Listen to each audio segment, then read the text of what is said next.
भारत के 12 ज्योतिर्लिंगों में से महाकालेश्वर ज्योतिर्लिंग का स्थान तीसरा है। महाकालेश्वर ज्योतिर्लिंग मध्य प्रदेश के मालवा क्षेत्र में क्षिप्रा नदी के तट पर पवित्र उज्जैन नगर में स्थित है। उज्जैन का पुराणों और प्राचीन अन्य ग्रंथों में उज्जैनी तथा अवंतिकापुरी के नाम से उल्लेख किया गया है। अवंतिकापुरी की गणना 7 मोक्षदायिनी पुरियों में की गई है। अयोध्या, मथुरा, माया, काशी, कांची, ह्यवंतिका, पुरी, द्वारावती चैव सप्तैता मोक्षदायिका। महाकालेश्वर ज्योतिर्लिंग भारत का एकमात्र ऐसा ज्योतिर्लिंग है जो दक्षिण मुखी है। शास्त्रों में कहा गया है कि दक्षिण दिशा के स्वामी स्वयं भगवान यमराज है। जो भी व्यक्ति इस मंदिर में आकर भगवान शिव की सच्चे मन से प्रार्थना करता है, उसे मृत्यु उपरांत यमराज द्वारा दी जाने वाली यातनाओं से मुक्ति मिलती है। 12 ज्योतिर्लिंगों में से महाकाल ही एकमात्र सर्वोत्तम ज्योतिर्लिंग है। आकाशे तारक लिंगण पाताले हाटकेश्वरम, भूलोके च महाकालो लिंगत्रे नमोस्तुते। अर्थात आकाश में तारक शिवलिंग, पाताल में हाटकेश्वर शिवलिंग तथा पृथ्वी पर महाकालेश्वर ही मान्य शिवलिंग है। इसलिए महाकालेश्वर को पृथ्वी का अधिपति भी माना जाता है। अर्थात वही संपूर्ण पृथ्वी के एकमात्र राजा है और संपूर्ण पृथ्वी के राजा भगवान महाकाल यहीं से पृथ्वी का भरण पोषण करते हैं। अत्यंत सुंदर और परम पुण्यदायिनी और कल्याणकारिणी नगरी अवंती उज्जैन भगवान शिव जी को अत्यंत प्रिय है। उसी पवित्र नगर में शुभ कर्मपरायण तथा सदा वेदों के स्वाध्याय में लगे रहने वाले एक उत्तम ब्राह्मण रहा करते थे। वे अपने घर में अग्नि की स्थापना कर प्रतिदिन अग्निहोत्र करते थे और वैदिक कर्मों के अनुष्ठान में लगे रहते थे। वे सदा शिव जी की अर्चना वंदना में तत्पर रहा करते थे। वे प्रतिदिन पार्थिव लिंग का निर्माण कर शास्त्र विधि से उसकी पूजा करते थे। हमेशा उत्तम ज्ञान को प्राप्त करने में तत्पर उस ब्राह्मण का नाम वेदप्रिय था। वेदप्रिय स्वयं ही शिव जी के अनन्य भक्त थे, जिसके संस्कार के फलस्वरूप उनके शिव पूजा प्रायण ही 4 पुत्र हुए। वे तेजस्वी तथा माता पिता के सद्गुणों के अनुरूप थे। उन 4 पुत्रों के नाम देवप्रिय, प्रियमेधा, सुकृत और सुव्रत थे। उस समय रत्नमाल पर्वत पर दूषण नामक असुर रहता था। वो बलवान असुर धर्म से द्वेष करता था। ब्रह्मा जी से वरदान पाकर वो जगत को तुच्छ समझने लगा और उसने देवताओं को हराकर उनको उनके स्थानों से निकाल दिया। सबको सताने के बाद अंत में उस असुर ने भारी सेना लेकर अवंती के उन पवित्र और कर्मनिष्ठ ब्राह्मणों पर भी चढ़ाई कर दी। उस असुर की आज्ञा से 4 भयानक दैत्य चारों दिशाओं में प्रलय काल की आग के समान प्रकट हो गए। उनके भयंकर उपद्रव से भी शिव जी पर विश्वास करने वाले वे ब्राह्मण बंधु भयभीत नहीं हुए। अवंती नगर के निवासी सभी ब्राह्मण जब उस संकट में घबराने लगे, तब उन 4 शिवभक्त भाइयों ने उन्हें आश्वासन देते हुए कहा, आप लोग भक्तों के हितकारी भगवान शिव पर भरोसा रखें। उसके बाद वे 4 ब्राह्मण बंधु शिव जी का पूजन कर उनके ही ध्यान में तल्लीन हो गए। सेना सहित दूषण ध्यान मग्न उन ब्राह्मणों के पास पहुंच गया। उन ब्राह्मणों को देखते ही ललकारते हुए बोल उठा कि इन्हें बांधकर मार डालो। उन ब्राह्मण पुत्रों ने उस दैत्य के द्वारा कही गई बातों पर ध्यान न देकर शिव की भक्ति में मग्न रहे। उनकी भक्ति से क्रोधित होकर असुर ने ब्राह्मणों को मार डालने का निश्चय किया। उसने जो ही उन शिव भक्तों के प्राण लेने हेतु शस्त्र उठाया, त्यों ही उनके द्वारा पूजित उस पार्थिव लिंग की जगह तेज गर्जना के साथ एक गड्ढा प्रकट हो गया और तत्काल उस गड्ढे से विकट और भयंकर रूपधारी भगवान शिव प्रकट हो गए। दुष्टों का विनाश करने वाले तथा सज्जन पुरुषों के कल्याणकर्ता वे भगवान शिव ही महाकाल के रूप में इस पृथ्वी पर विख्यात हुए। उन्होंने दैत्यों से कहा, अरे दुष्टों, तुझ जैसे हत्यारों के लिए ही मैं महाकाल प्रकट हुआ हूं। जल्दी इन ब्राह्मणों के समीप से दूर भाग जाओ। इस प्रकार धमकाते हुए महाकाल भगवान शिव ने अपने हुकार मात्र से ही उन दैत्यों को भस्म कर डाला। दूषण की कुछ सेना को भी उन्होंने मार गिराया और कुछ स्वयं ही भाग खड़ी हुई। इस प्रकार परमात्मा शिव ने दूषण नामक दैत्य का वध कर दिया। जिस प्रकार सूर्य के निकलते ही अंधकार छंट जाता है, उसी प्रकार भगवान आशुतोष शिव को देखते ही सभी दैत्य सैनिक पलायन कर गए। उन शिव भक्त ब्राह्मणों पर अति प्रसन्न भगवान शंकर ने उन्हें आश्वस्त करते हुए कहा, मैं महाकाल महेश्वर तुम लोगों पर प्रसन्न हूं, तुम लोग वर मांगो। महाकालेश्वर की वाणी सुनकर भक्ति भाव से पूर्ण उन ब्राह्मणों ने हाथ जोड़कर विनम्रता पूर्वक कहा, दुष्टों को दंड देने वाले महाकाल शंभो, आप हम सबको इस संसार सागर से मुक्त कर दें। हे भगवान शिव, आप आम जनता के कल्याण तथा उनकी रक्षा करने के लिए यही हमेशा के लिए विराजिए। भगवान शंकर ने उन ब्राह्मणों को सद्गति प्रदान की और अपने भक्तों की सुरक्षा के लिए उस गड्ढे में स्थित हो गए। उस गड्ढे के चारों ओर की लगभग 3-3 किलोमीटर भूमि लिंग रूपी भगवान शिव की स्थली बन गई। ऐसे भगवान शिव इस पृथ्वी पर महाकालेश्वर के नाम से प्रसिद्ध हुए। उज्जैनी नगरी में महान शिव भक्त तथा जितेंद्रिय चंद्रसेन नामक एक राजा थे। उन्होंने शास्त्रों का गंभीर अध्ययन कर उनके रहस्यों का ज्ञान प्राप्त किया था। उनके सदाचरण से प्रभावित होकर शिव जी के पार्षदों गणों में अग्रणी मुख्य मणिभद्र जी राजा चंद्रसेन के मित्र बन गए। मणिभद्र जी ने एक बार राजा पर अतिशय प्रसन्न होकर राजा चंद्रसेन को चिंतामणि नामक एक महामणि प्रदान की। वो महामणि कौस्तुभ मणि और सूर्य के समान देदीप्यमान चमकदार थी। उस महामणि को देखने, सुनने तथा ध्यान करने पर भी मनुष्यों का मंगल प्रदान होता था। राजा चंद्रसेन के गले में अमूल्य चिंतामणि शोभा पा रही है, ये जानकर सभी राजाओं में उस मणि के प्रति लोभ बढ़ गया।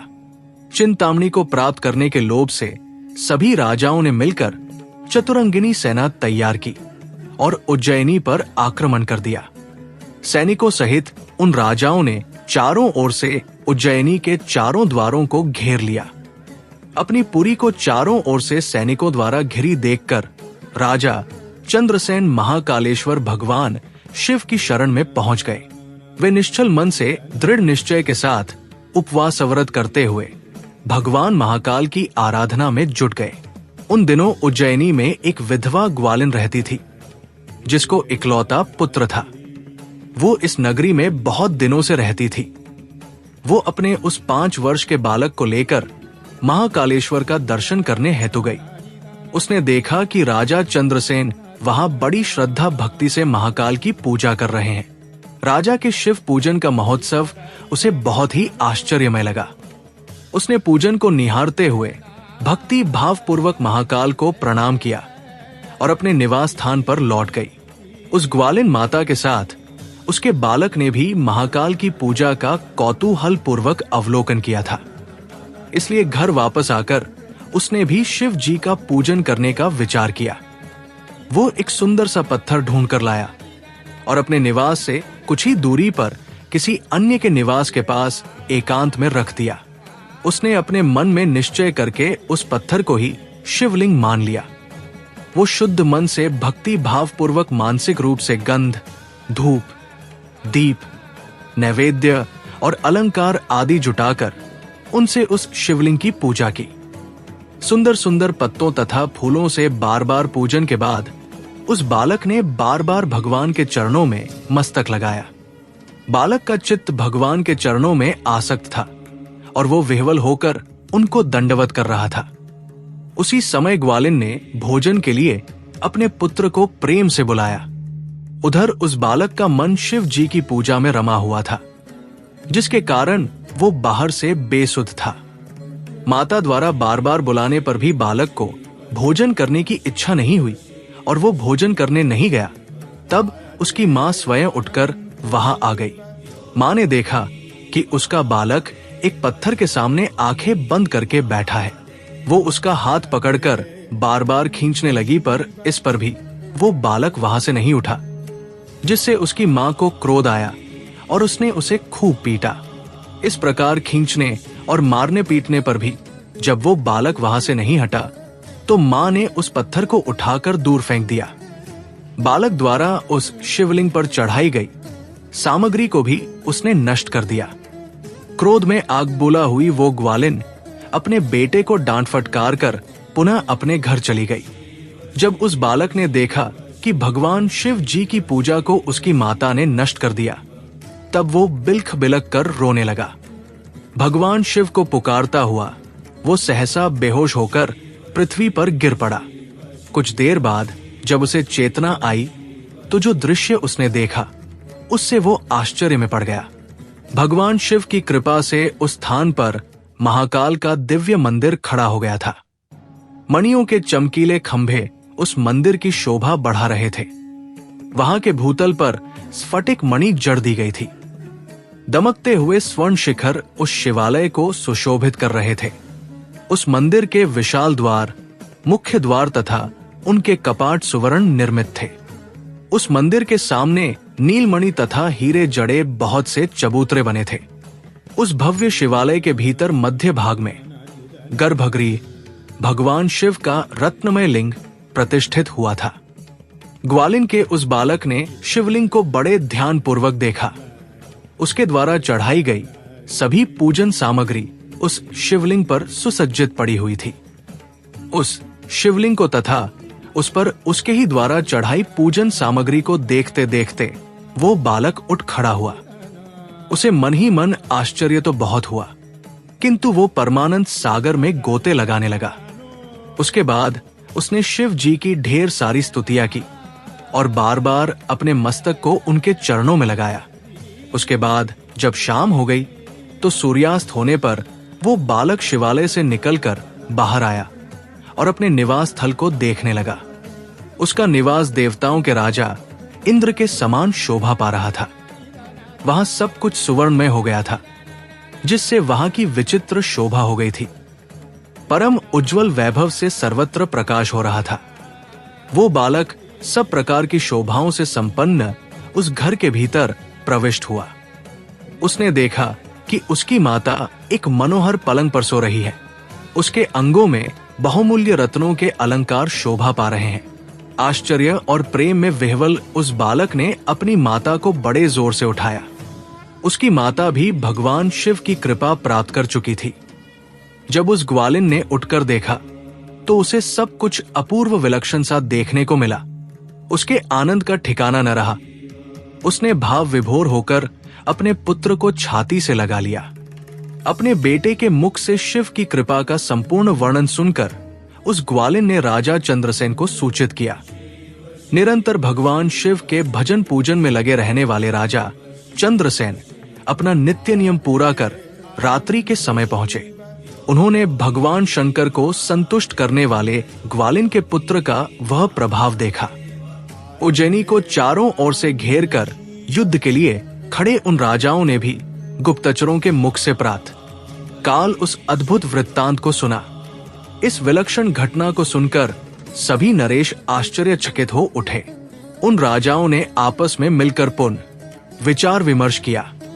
परस्पर बातचीत में उन्होंने कहा कि राजा चंद्रसेन महान शिव भक्त है, इसलिए इन पर विजय प्राप्त करना अत्यंत कठिन है। ये सभी प्रकार से निर्भय होकर महाकाल की नगरी उज्जैनी का पालन पोषण करते हैं। जब इस नगरी का एक छोटा बालक भी ऐसा शिव भक्त है, तो राजा चंद्रसेन का महान शिव भक्त होना स्वाभाविक ही है। ऐसे राजा के साथ विरोध करने पर निश्चय ही भगवान शिव क्रोधित हो जाएंगे। शिव के क्रोध करने पर तो हम सभी नष्ट ही हो जाएंगे। इसलिए हमें इस नरेश से दुश्मनी न करके मेल मिलाप कर लेना चाहिए, जिससे भगवान महेश्वर की कृपा हमें भी प्राप्त होगी। युद्ध के लिए उज्जैनी को घेरे उन राजाओं का मन भगवान शिव के प्रभाव से निर्मल हो गया और शुद्ध हृदय से सभी ने हथियार डाल दिए। उनके मन से राजा चंद्रसेन के प्रति बैर भाव निकल गया और उन्होंने महाकालेश्वर का पूजन किया। उसी समय परम तेजस्वी श्री हनुमान वहां प्रकट हो गए।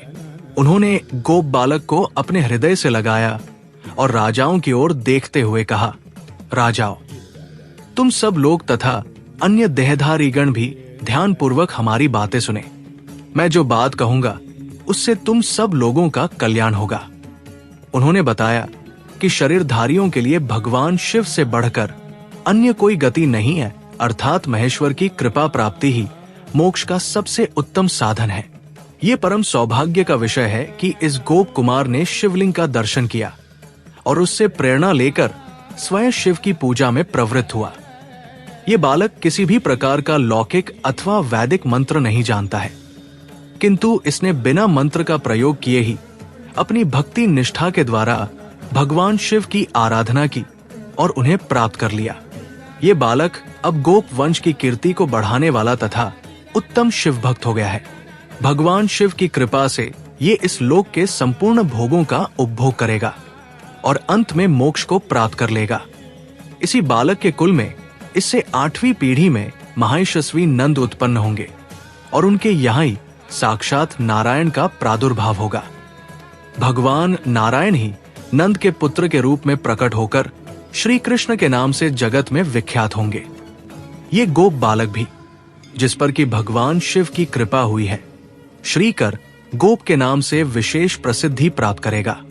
इस प्रकार महाकाल नामक ये शिवलिंग शिव भक्तों का परम आश्रय है, जिसकी पूजा से भक्तवत्सल महेश्वर शीघ्र प्रसन्न होते हैं। ये भगवान शिव दुष्टों के संहारक है, इसलिए इनका नाम महाकाल है। ये काल अर्थात मृत्यु को भी जीतने वाले हैं, इसलिए इन्हें महाकालेश्वर कहा जाता है। हिंदुओं के धार्मिक ग्रंथों, पुराणों और महाभारत में इस मंदिर की संरचना और महत्व का बहुत सुंदर वर्णन किया गया है। भारत के महान कवि कालिदास ने भी अपनी रचनाओं में इसका बहुत ही अद्भुत वर्णन किया है। 18वीं शताब्दी में मालवा पर मराठों का अधिपत्य हो गया। इसके पश्चात पेशवा बाजीराव प्रथम ने उज्जैन के प्रशासन की जिम्मेवारी राणोजी शिंदे को सौंप दी। राणोजी शिंदे के दीवान सुखटंकर रामचंद्र बाबा शैनवी ने महाकालेश्वर मंदिर का पुनर्निर्माण कराया था। उज्जैन स्थित महाकाल ज्योतिर्लिंग का भव्य मंदिर 5 मंजिल वाला है तथा क्षिप्रा नदी से कुछ दूरी पर रुद्र सागर झील के तट पर अवस्थित है। वर्तमान में जो महाकालेश्वर ज्योतिर्लिंग है वो 3 खंडों में विभाजित है। निचले खंड में महाकालेश्वर, मध्य खंड में ओंकारेश्वर तथा ऊपरी खंड में श्री नागचंद्रेश्वर मंदिर स्थित है। नागचंद्रेश्वर शिवलिंग के दर्शन वर्ष में एक बार नागपंचमी के दिन ही करने दिए जाते हैं। मंदिर परिसर में एक प्राचीन कुंड है जिसे कोटि तीर्थ कुंड के नाम से भी जाना जाता है। महाकालेश्वर मंदिर विशाल प्राचीन परकोटे के अंदर स्थित है। ये मंदिर परकोटे के गर्भगृह में बना हुआ। इसमें गर्भगृह तक जाने के लिए एक सीढ़ीदार रास्ता बना हुआ है। इसके अलग अलग हिस्सों में भगवान शिव को भिन्न भिन्न रूपों में दर्शाया गया है। मंदिर का क्षेत्रफल लगभग 150 वर्ग मीटर और ऊंचाई 29 मीटर है। दर्शनार्थियों को पंक्ति में होकर सरोवर के किनारे किनारे से ऊपर की मंजिल पर जाना पड़ता है। वहां से संकरी गली की सीढ़ियां उतरकर मंदिर की निचले सतह पर आना पड़ता है, जहां भूतल पर महाकालेश्वर का ज्योतिर्लिंग स्थापित है। ये शिवलिंग समतल भूमि से भी कुछ नीचे है। यहाँ के रामघाट और कोटितीर्थ नामक कुंडों में भी स्नान किया जाता है तथा पितरों का श्राद्ध भी विहित है, अर्थात यहाँ पितृ श्राद्ध करने का भी विधान है। इन कुंडों के पास ही अगस्त्येश्वर, कोडीश्वर, केदारेश्वर तथा हरसिद्धि देवी आदि का दर्शन श्रद्धालुओं द्वारा किया जाता है। महाकालेश्वर मंदिर को अत्यंत पुण्यदायी माना जाता है। कहा जाता है कि महाकालेश्वर ज्योतिर्लिंग के दर्शन, पूजन, आराधना से भक्तों के जन्म जन्मांतर के सारे पाप समाप्त हो जाते हैं। इसके दर्शन करने मात्र से अकाल मृत्यु से मुक्ति व मोक्ष की प्राप्ति हो जाती है। महाकालेश्वर ज्योतिर्लिंग का दर्शन करने से स्वप्न में भी किसी प्रकार का दुख अथवा संकट नहीं आता है। जो कोई भी मनुष्य सच्चे मन से महाकालेश्वर लिंग की उपासना करता है, उसकी सारी मनोकामनाएं पूर्ण हो जाती है। महाकालेश्वर ज्योतिर्लिंग की प्रात काल की पूजा में अनिवार्य रूप से 1.25 मन चिता की भस्म सम्मिलित की जाती है। चिता की भस्म से विभूषित महाकालेश्वर का दर्शन अत्यंत पुण्यदायी होता है। ये आरती सुबह भोर होने से पहले 3 बजे होती है। मान्यता के अनुसार भस्म आरती भगवान शिव को जगाने के लिए होती है। भगवान के अनुष्ठान में हवन कुंड से ली पवित्र राख से भस्म आरती होती है।